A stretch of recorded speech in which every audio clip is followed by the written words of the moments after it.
Sejam todos bem-vindos a mais um podcast da nossa querida e amada Escola Sabatina Viva. Que bom que você está aqui conosco. Já estamos no mês de fevereiro, gente. O tempo tá passando, o tempo tá voando e estamos aqui nos encaminhando já para o segundo mês do ano. 2025 veio com muitas bênçãos e se você está aqui hoje é porque o Senhor tocou no teu coração para você passar tempo com Ele. E olha, a lição desse trimestre, ela tá fantástica. O amor e a justiça de Deus. Se você não tem a lição, vai lá, filho de Deus, baixe o aplicativo da lição. Se você não tem o aplicativo, vai lá no Apple Store, no app, escreva lá, lição da Escola Sabatina. É gratuito. Você vai poder ter todas as outras lições que já se passaram ali para você poder pesquisar, ver o conteúdo também. Ou se você quiser de uma forma física, a gente vai dar um jeito. Mande uma mensagem lá no direct para nós, tá bom? Mas você não pode ficar sem o teu alimento matinal de todos os dias. Vai lá e fique por dentro de todo o conteúdo da lição, porque a lição tá maravilhosa e você não pode ficar sem ela, tá bom? E nós estamos aqui em fevereiro. Eu quero te pedir uma coisa. Se você ainda não nos deu aquela moralzinha, vai lá, filho de Deus, no YouTube, @PaulistAleste, tá vendo aqui? Vai lá, clica no sininho e fique por dentro do conteúdo da nossa associação. E se você quiser ter um conteúdo só da Escola Sabatina, vai lá no Instagram, mips.apl, tá vendo? Comece a nos seguir, dá essa moralzinha para você ficar por dentro dos cortes da lição da Escola Sabatina Viva, das novidades do que nós temos aqui para oferecer para vocês, tá bom? Queridos, estamos aqui chegando na 7ª lição. E olha, eu vou te falar, a semana passada foi maravilhosa, semana retrasada também, mas a lição dessa semana, o problema do mal, é algo que a gente vai parar para refletir aqui, tá bom? E trouxemos aqui os nossos amigos, pastor Yuri Guimarães, nosso missionário. Que Deus te abençoe, meu querido. Obrigado por estar aqui novamente conosco. Manda um abraço pro teu povo aí, em nome do Senhor. Obrigado, pastor Leonardo, é um prazer, né, pela 4ª vez aí nessa temporada, estarmos aqui juntos para estudarmos a palavra de Deus. Um abraço para todos que nos assistem, familiares, aí pessoal todo da PL que está com a gente, e também tem gente que não é da PL que nos assiste aí também. Um abraço para você de onde é que você está aí. Aproveita, né, se você é de alguma igreja, algum lugar, escreve aí nos comentários da onde que você está assistindo esse episódio. Vai ser um prazer a gente poder estudar a Bíblia junto com vocês. E temos aqui o pastor Adevaldo em chamas. Estamos aí, pastor, sempre prontos aí, pela misericórdia de Deus, a contribuir, né? É uma alegria poder estar com você aqui, com o pastor Yuri, né? E eu quero mandar um abraço para a turma aí de São Miguel Paulista, né? Estamos aí já a 4ª lição nessa temporada, estamos participando, né? E espero que, especialmente São Miguel Paulista, distrito em peso, né, esteja aí assistindo e participando, porque o conteúdo da lição tá ótimo, viu? Tá maravilhoso. Pastor, muito obrigado. Que Deus te abençoe. E é um distrito maravilhoso que eu tenho um carinho muito grande, São Miguel Paulista, onde deu origem quase todo ao meu ministério. Muito obrigado aí e parabéns pelo distrito maravilhoso que o senhor está comandando lá. Queridos, 7ª lição, estamos aí chegando. Verso para memorizar está lá em Apocalipse, mas antes vamos pedir a bênção de Deus. Pastor Adevaldo, pode orar para nós? Oremos. Senhor Deus, Pai querido, nós queremos em primeiro lugar louvar o teu santo nome e agradecer o Senhor pelas muitas bênçãos recebidas das tuas mãos. Amém. Pai querido, estamos aqui para estudar um pouco a tua palavra. Que o teu Santo Espírito venha nos iluminar, venha nos ajudar a compreender o assunto desta lição que intitula o problema do mal. Por favor, Senhor, esteja com cada um de nós, hoje e sempre, é o que pedimos em nome de Jesus. Amém. Apocalipse capítulo 21, verso 4, é o verso para memorizar que diz: Ele lhes enxugará dos olhos toda lágrima. Já não existirá mais morte, já não haverá luto, nem pranto, nem dor, porque as primeiras coisas passaram. Essa aqui é uma profecia condicional. Ela vai acontecer na vida dos salvos. E nós vamos ter a oportunidade ali de ver de uma forma definitiva o mal recebendo a sua sentença final, a destruição. como que essa profecia, essa lição de sábado traz um alento maravilhoso para o nosso coração, pastores? A meu ver, o verso áureo, capítulo 21, verso 4 de Apocalipse, já começa com a grande esperança, né, da humanidade. Então as palavrinhas-chave aqui, lágrima, morte, luto, pranto, dor, né, então mostra que alguma coisa deu errada no processo. Não era essa a intenção de Deus, né? Então, mas Deus, ele prometeu que vai nos enxugar dos olhos toda lágrima, né? Então há uma esperança nisso. E nós vamos exatamente entender esse assunto para que essa esperança ela seja mais real e mais aguçada em nossa vida. Vez ou outra, a minha esposa, ela é muito curiosa sobre como vai ser a vida na eternidade, né? E esses dias ela deitada na cama, olhou para mim e falou, no céu a gente vai cozinhar? Aí eu, olha, eu posso até ter uma ideia, mas certeza não tem de nada, eu não sei disso. Ela, 4 anos de teologia para nada, né? Mas, brincadeiras à parte, o que é interessante na Bíblia é que a gente tem muito pouca informação sobre o que era a vida antes do pecado e o que será a vida após o pecado. A gente tem um total de 2 capítulos em Gênesis, mais a metade do terceiro, e mais 2 capítulos em Apocalipse. E todo o restante retrata a história de Deus agindo na história dessa terra para trazer de novo a realidade que ele criou. Então, se nós só temos 4 capítulos que falam da vida na eternidade e só 2 do futuro, muito provavelmente tudo que está ali é muito importante. E o que está aqui nesse versículo 4 é essencial. Porque talvez a gente não saiba tudo que vai ter. Mas uma coisa a gente sabe, não vai ter mais nada daquilo que é mal, daquilo que traz dor, daquilo que traz luto, daquilo que traz pranto, daquilo que traz morte. Tudo isso vai acabar. Isso a gente tem a convicção e a certeza. Pastor Leonardo, antes de você comentar aqui, né, dentro desses comentários que já foram tecidos, né, é uma prova real, né? Existe o mal. No mundo que nós vivemos, nós experimentamos isso diariamente e não precisa esforçar para isso, né? Você liga aí o telejornal, você vai ver, né, que o mal está também aí estampado em muitos lugares de várias formas. E o autor, ele trabalha a ideia que essa não é apenas uma discussão acadêmica, né? Mas é algo que perturba profundamente muitas pessoas e impede até algumas de servirem a Deus. Então, eu quero aqui aproveitar e dizer para você que está conosco aí, fique ligadinho, tá? Porque isso aqui pode ser respostas para muitas perguntas que você tem. E é onde que nós entramos no clamor. Parece o clamor dos 144 mil, né? Na lição de domingo. Uhum. Até quando, Senhor? Até quando vai ficar esse mal? Até quando que essa dor, esse problema que nos assola, que é o mal, ele vai continuar? Até quando isso acaba, gente?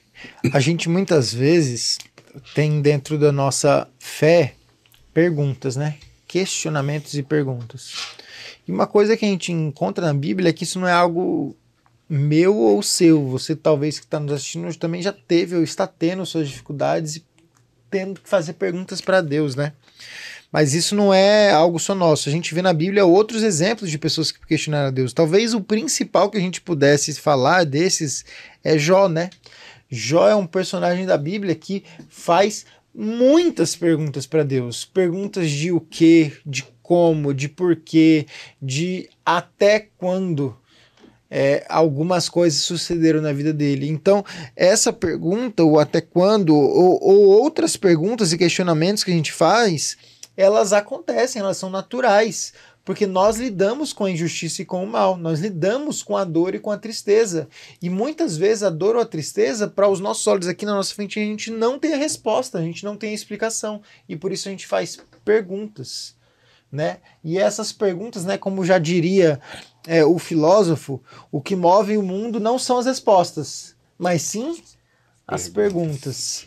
E a lição já começa trazendo essa pergunta, e é interessante que ela não traz também uma resposta, e mais para frente a gente vai entender um pouco mais sobre isso, e eu vou trazer um pouco mais de insight sobre essa ideia das perguntas e das respostas. Eu queria só comentar um pouquinho dentro desse contexto aqui, que Deus, né, primeiro, o mal ele não pode ser minimizado, né? A lição é trazendo isso, né? E às vezes achar ou aceitar também, não, é assim mesmo, tudo é dessa maneira, o mundo é assim. Alguns acham que até o que tem que acontecer vai acontecer, independente das suas escolhas, né? Aquela ideia do destino, né? Então acaba trazendo o mal para uma superfície e relativando algumas coisas.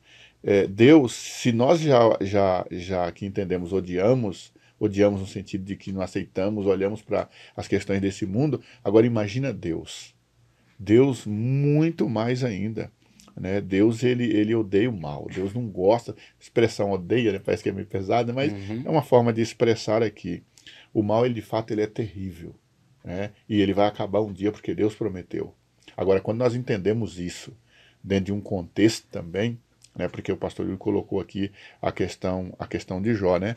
Lá no capítulo 26 do verso 30 de Jó diz assim, ó, aguardava eu bem e eis que me veio o mal, esperava a luz, veio minha escuridão. Então isso aqui é uma coisa, né, já desde o início quando entrou o pecado no mundo, mas vai ter fim em nome de Jesus.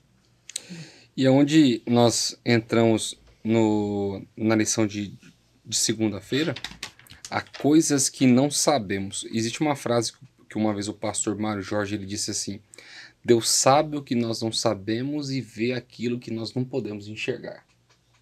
Eu acho profundo isso, porque Deus ele sabe mesmo. Ele é o alfa e o ômega, o princípio e o fim. Ele é atemporal. E muitas coisas não foram reveladas para nós no contexto. Mas o que nós precisamos aprender é fazer como Jó. Confiar naquele que designou a nossa vida. Como que nós podemos entender esse contexto que há muitas coisas ainda que nós não sabemos, mas a gente precisa confiar que vai dar certo no final? Para mim, uma das partes, pastor, mais interessantes na história de Jó é que ele não entendeu o que a gente entendeu. A parte do grande conflito ali na vida de Jó, da questão de que a história não era sobre Jó, mas sim sobre a acusação de Satanás ao próprio Deus. E Jó se tornou uma testemunha de Deus perante o universo, perante outros povos, onde ele mostrou que é possível sim alguém viver sem as bênçãos e as bonanças do cuidado divino e ainda assim ser fiel a Deus. Tudo isso Jó nunca soube. A gente sabe hoje, a gente tem uma história do relato bíblico, mas Jó, ele pergunta, a gente vê que a lição coloca trechos de perguntas de Jó aqui, mas quando Jesus aparece, Deus não traz respostas para Jó. Pelo contrário, Deus questiona, Jó está fazendo perguntas. Ele pergunta, quem que é você que obscurece, né, os meus desígnios? E ele começa a fazer uma enxurrada de perguntas, ele faz 2 sessões, né, de perguntas. No meio, Jó não tem nem resposta, ele fica sem palavras, né? Só que o interessante é que na segunda lição mostra qual que é a reação de Jó. Esse, na verdade, não o versículo 3, mas o versículo 2 é o meu versículo predileto da Bíblia. E respondeu Jó, bem sei que tudo podes, e nenhum dos teus planos pode ser frustrado. Olha que coisa incrível. Jó nunca entendeu o que aconteceu com ele. E muitas vezes nós temos perguntas, é o que a gente estava falando. A gente faz pergunta, até quando, por quê, como, quando. Mas mais importante do que as explicações para as nossas perguntas, tem uma coisa que é muito mais importante, que é a verdadeira resposta. A resposta para as perguntas não vai trazer saciedade para os nossos questionamentos, não vai trazer contentamento, não no mau sentido, mas no sentido bom de conseguir ainda depositar nossa fé em Deus e seguir adiante, tendo explicações. Mas a gente só vai conseguir adiante e ter a visão correta quando a gente entender que a resposta é a pessoa de Cristo. Quando a gente entender que a resposta é o nosso Deus. E Jó entendeu isso, quando ele entendeu quem ele era como criatura e quem Deus é como criador. E ele pôde, após tudo aquilo, mesmo sem ter as respostas que ele queria do jeito que ele pediu, afirmar que Deus sabe de todas as coisas, e as coisas no final vão acontecer conforme a vontade de Deus. E é isso que a gente precisa entender, é que mais do que explicações, nós precisamos de solução, e isso Deus garante. E pastores, nós estamos trabalhando um tema, a lição está trazendo um tema que na verdade a gente arranha, né? Porque não tem como nós aprofundarmos nessa questão, até porque a base disso aqui tem que ser a confiança em Deus. Quem testemunhou, uma das grandes testemunhas, como diz o pastor Yuri, aqui foi Jó. Ele sofreu, né, a ação do inimigo, né, lógico, por permissão divina, ele viveu esse grande conflito, que é uma demonstração do conflito cósmico, porém, lá em Jó 42, verso 3, ele também deixou registrado declarando o seguinte: na verdade, falei o que não entendia, falei do que não entendia, coisas maravilhosas demais para mim, coisas que eu não conhecia. Então, assim, aqui está uma cena que nós temos na Bíblia, assim, depoimentos bíblicos, tanto na questão próprio Jesus lá, né, sofreu essa ação, né, Pai, por que me desamparastes, né? Então, a ideia da ação do mal, do pecado ali, que cria toda uma situação. Mas, maior do que tudo isso, não é só aquele questionamento acirrado. Procurar entender, ok, todos nós temos que procurar entender as coisas, mas, acima de tudo, é confiar que Deus está na direção. E as coisas elas vão ser colocadas no trilho. E a grande promessa do verso áureo que nós lemos, né? Maravilhoso. E aonde a gente saiu o teísta cético, né? Da parte de terça-feira. Às vezes a gente tem que aprender a confiar naquilo que a gente não enxerga. Isso é um dos maiores desafios, né? Quando nós chegamos aqui, nós sentamos na cadeira tendo a confiança que ela vai aguentar o nosso peso e ela não vai fazer a gente se esborrachar aqui, né? É uma indireta. Não, a minha mesma. A mesma forma que a gente tem que confiar que quando nós colocamos a nossa vida nas mãos de Deus, no final, tudo vai dar certo. Por que a gente só confia naquilo que a gente quer?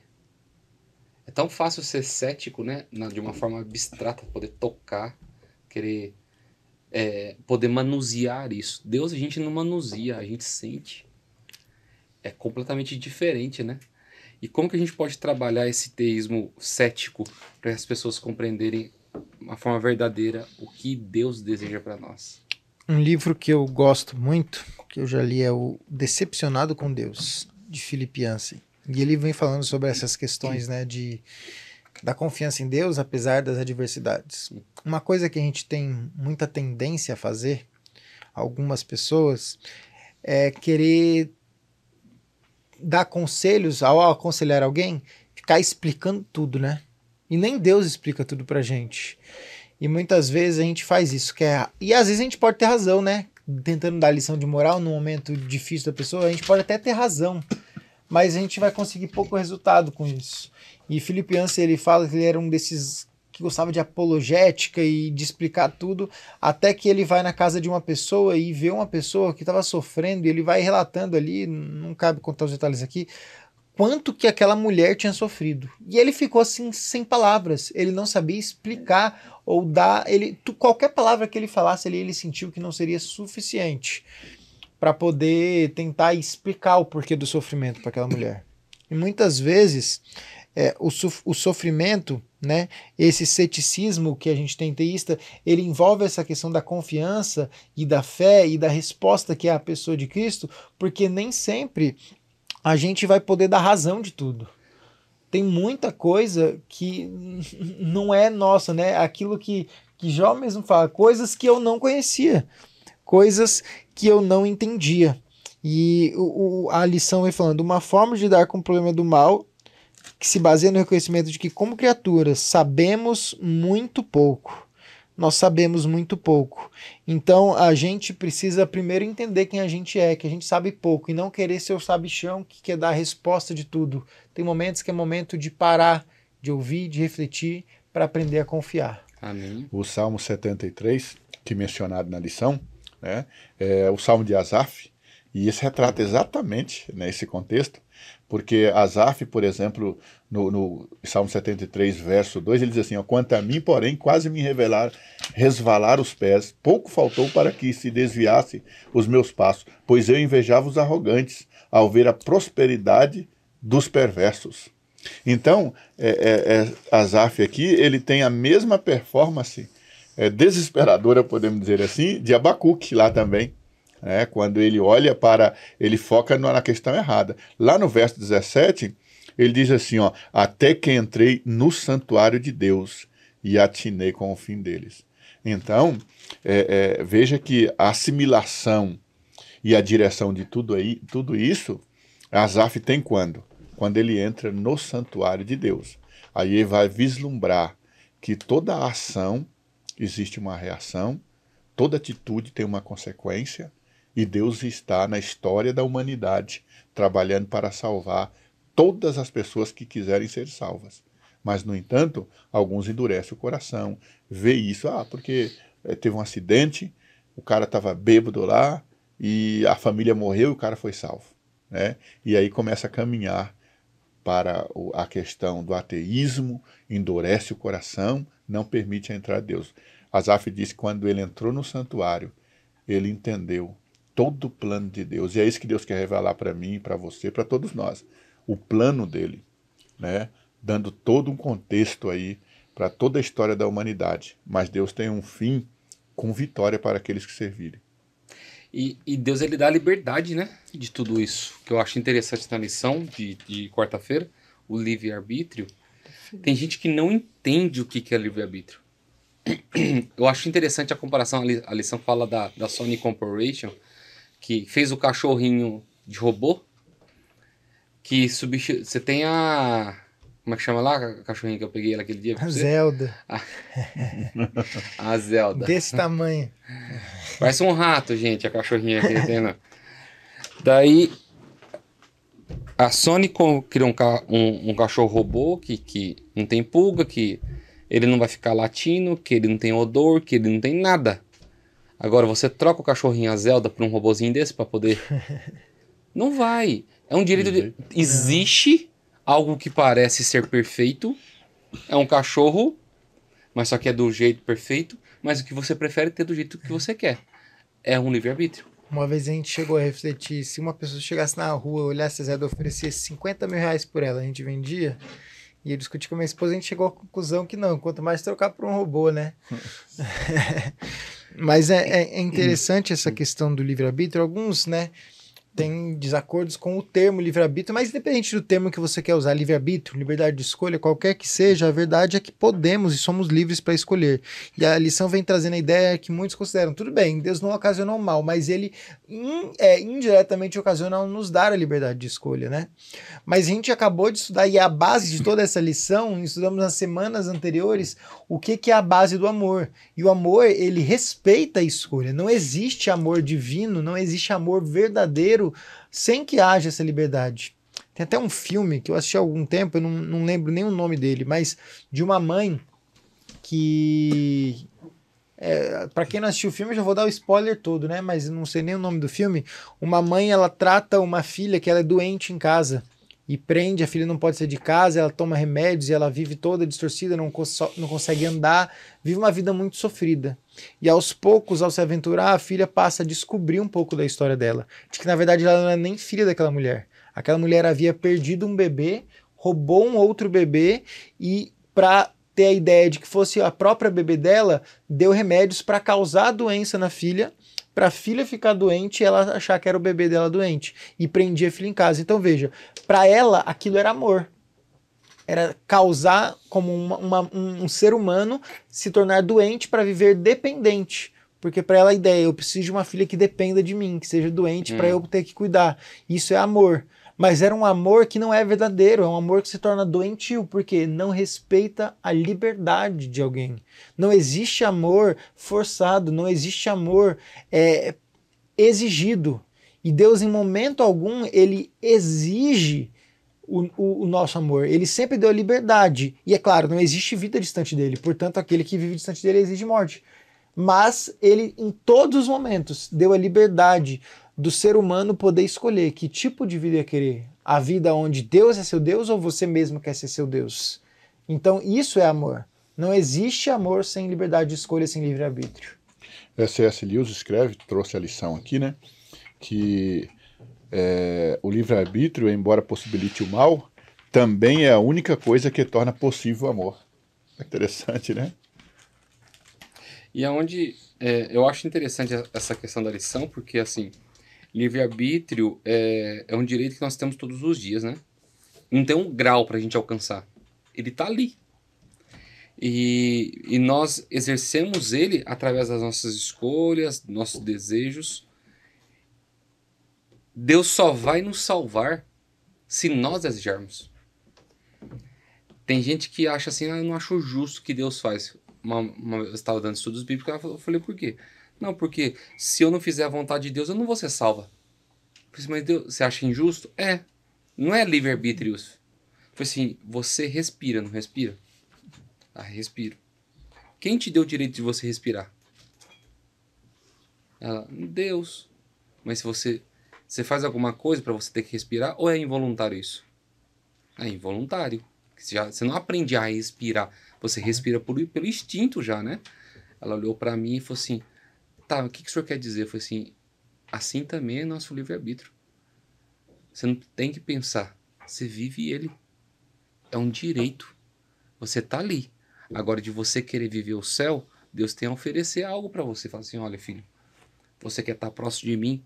Você não quer viver só uma vida que eu já te dei? Você quer viver uma eternidade? Então, faça o que eu desejo. Porque o que eu desejo é muito melhor daquilo que você pode imaginar um dia para a tua vida. E aonde as pessoas não param para pensar, né? Que o livre-arbítrio é isso. Aonde a gente entende a questão do amor e o mal, como a lição apresenta. Pode falar. É interessante esse questionamento, né, da moça que você falou, e eu gostei muito que na Bíblia, né, a gente não pode estudar um assunto desconexo de outro. Os assuntos, eles se conectam, é uma coisa completa. Eu gostei que o autor da lição, se não me engano é o professor Peckham, ele foi muito sábio na escolha da progressão de temas. A gente já estudou sobre o que é amor, a gente já estudou sobre...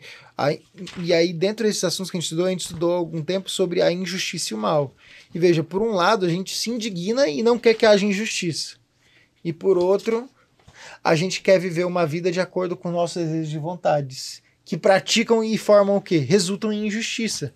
Então não existe isso. Isso não tem como viver fazendo meu desejo, minha vontade, por mais que eu tenha liberdade de escolha para isso, e colher amor, bondade, misericórdia, frutos bons. Não, se eu faço mal, eu vou colher o fruto daquilo que é mal. Quando eu me desvinculo de Deus, que foi isso que o pecado fez, a gente se desvinculou da verdadeira fonte de amor, da verdadeira fonte de verdade, da verdadeira fonte de justiça. E quando a gente perde o vínculo com isso, a gente faz o que a ausência disso causa. A ausência de amor causa ódio e indiferença. A ausência de justiça causa injustiça. A ausência de verdade causa mentira. E ao fazer a nossa própria vontade, ou seja, tirar o papel de Deus e eu me colocar como Deus, fazer aquilo que eu quero, eu causo o mal, a injustiça. E Deus me deu liberdade para isso, até deu. Mas o próprio Deus, que também é fonte de amor, bondade, justiça, é a fonte de vida. Então não dá para eu me desvincular da fonte de vida e querer ter vida. Não dá para eu me desvincular da fonte de verdade e querer lidar com verdade. Então se eu e você queremos uma vida de amor, onde, como a gente leu no verso áureo, lá no verso memorizar, onde não mais vai haver pranto, nem dor, nem injustiça, nem mal, nem nada dessas coisas, não existe outra possibilidade a não ser viver uma vida conforme o caráter de Deus. Porque Ele é essas coisas. Não existe essas coisas sem a existência de Deus. É isso a filosofia que a Bíblia traz. Então, respondendo ao questionamento dela, é injusto eu ter que fazer a vontade de Deus? Na verdade, eu fazer a vontade de Deus não me salva, porque até eu fazer a vontade de Deus é imperfeito no mundo de pecado que tá. Mas mesmo assim, o que é injusto é eu fazer a injustiça e querer colher justiça do meio disso tudo. Não existe lógica para isso.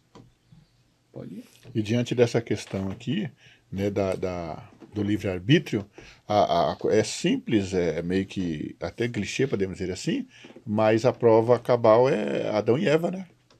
Adão e Eva, porque Deus permitiu que eles tivessem poder de escolha.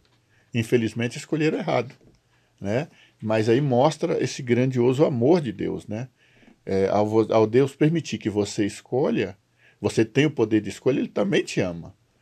E ao mesmo tempo Ele gostaria que você escolhesse a Ele por amor, não por obrigação, não porque Ele é um tirano, Ele faz você é um robô, né? Não, mas por liberdade você escolher amar a Deus e segui-lo. E aonde a gente entra no contexto de quinta-feira, que o amor e mal, né?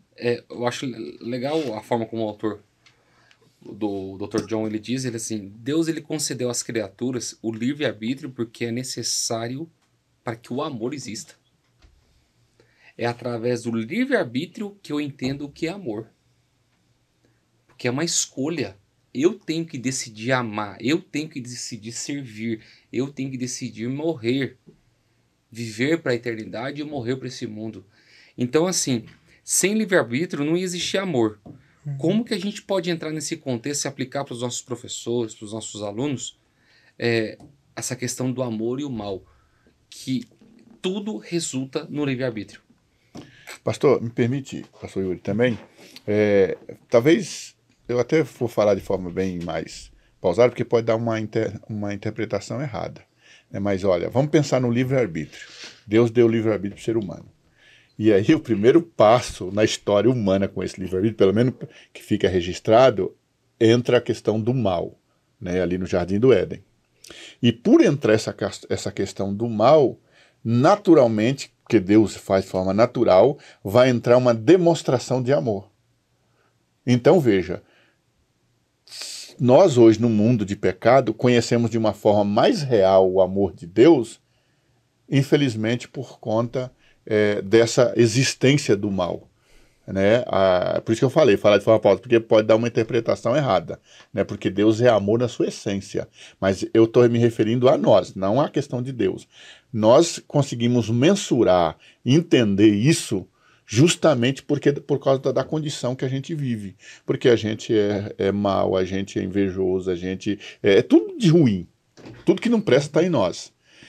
Mas o amor de Deus manifestado, entregando o seu filho diante de tudo isso, isso fica muito claro. Infelizmente, alguns não percebem isso no mundo que a gente está vivendo.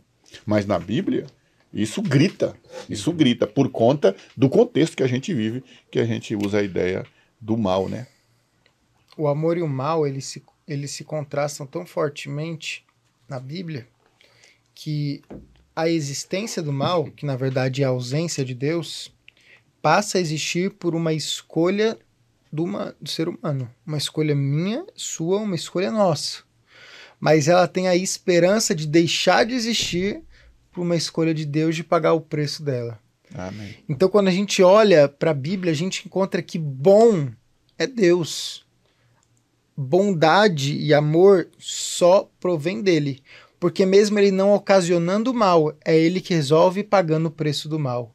Então, mesmo em meio à injustiça que nós causamos, mesmo em meio ao mal que nós colhemos, a nossa própria escolha em nos separarmos de Deus, ele vai atrás da gente, ele que pergunta para Adão e Eva, onde estás? Ele que promete, lá em Gênesis 3,15, que esmagaria a cabeça da serpente, que viria o descendente, é ele que cumpre isso por meio de um povo ali escolhido, que mesmo que falha em todas as alianças, mesmo que comete tantos erros, o próprio Jesus vem, o Filho de Deus, morre numa cruz por nós, se torna nosso intercessor no santuário, e ele, por todo esse processo longo, doloroso, de morte, de traições do povo a ele ainda assim faz de tudo, mesmo levando milhares de anos para poder trazer a restauração do seu amor e da sua bondade para nós. Talvez a gente começou a lição com a pergunta, se Deus é tão bom porque existe o mal, mas a reflexão que a gente faz agora no final é, como pode um Deus ser tão bom assim, que mesmo nós causando mal, ele nos ama e fez tudo isso e continua fazendo para que possamos experimentar de novo o que é a bondade e a misericórdia completas do amor de Deus. E é onde a lição ela coloca um contexto bem importante, né? O livre-arbítrio, ela faz uma pergunta, é a conclusão de que tudo que acontece é a vontade de Deus? Será que a gente consegue chegar nesse contexto? Ellen White ela deixa bem claro no livro Dejetos das Nações que a terra se escureceu por causa da compreensão errada sobre Deus. Para que essas tristes sombras pudessem ser desfeitas, para que o mundo pudesse voltar para o Senhor, era preciso que o poder enganador de Satanás fosse neutralizado. Isso não podia ser feito pela força. O uso da força é contrário aos princípios do governo de Deus. Ele deseja apenas o serviço do amor. E o amor não pode ser imposto. Não pode ser conquistado pela força ou autoridade. Só o amor que desperta amor. Conhecer a Deus é amá-lo. Seu caráter deve ser manifestado em contraste com o que é o de Satanás. Eu acho fantástica essa passagem de Ellen White. Você só conhece o bem, você só conhece o amor ao contemplá-lo, ao você contemplar Deus. Ellen White fala no livro Beneficência Social que não existe benfeitoria humana no mundo que não seja pertencente na origem de Deus. Se um ateu, uma pessoa que não acredita em Deus, faz um ato de bondade, Porque Deus está nele. é porque Deus está nele. Então não existe que Deus não está nas pessoas. Deus está sim. E fazendo um grande milagre. Continuamos, apesar da separação com Deus, ainda tendo na nossa identidade a imagem e semelhança dele. Amém. E que possamos ter isso resgatado por completo, né? Esse é o nosso desejo, para completar o verso, para não haver mais mal, morte, dor, luto, nem pranto.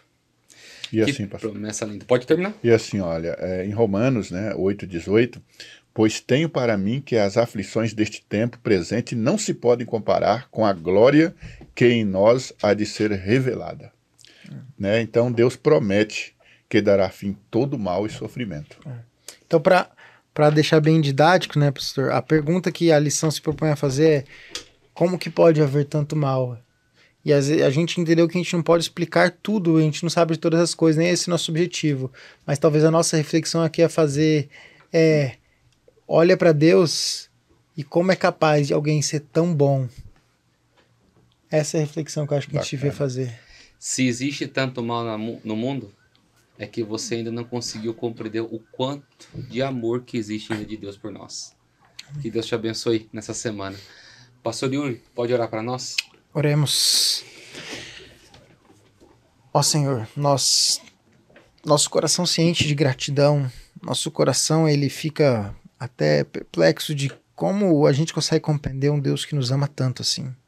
Um Deus que é capaz de nos criar, um Deus que é capaz de nos redimir, por mais que isso seja desafiador na história deste mundo, e um Deus que promete voltar para que nossa vida e este mundo seja restaurado, a plena e perfeita justiça que vem do céu. Amém. Um Deus que nos permite acessar o céu por meio da oração e falar contigo pelos méritos de Cristo que morreu por nós. Amém. Nós te agradecemos, Pai, e pedimos que o Senhor cada dia mais nos encha do teu amor, para que enxerguemos o teu amor, mesmo em meio às dificuldades, diversidades e problemas deste mundo. Amém. Enche-nos da tua paz, do teu amor e da tua bondade para o restante da semana, é o que te pedimos, em nome e por amor de Jesus. Amém. Amém, Senhor. Muito bem, queridos, chegamos ao fim da 7ª lição. Eu quero te pedir, por favor, coloque de onde você está assistindo o nosso podcast. Se é de São Paulo, se é de fora do país. Nós queremos saber de onde você está nos assistindo. Essa lição está maravilhosa. Que você coloque em prática na tua vida, tá bom? O amor e a justiça de Deus. Que possam prevalecer sobre a tua vida e sobre a tua família. Amém. Um grande abraço, fica com Deus e até semana que vem, se Deus quiser.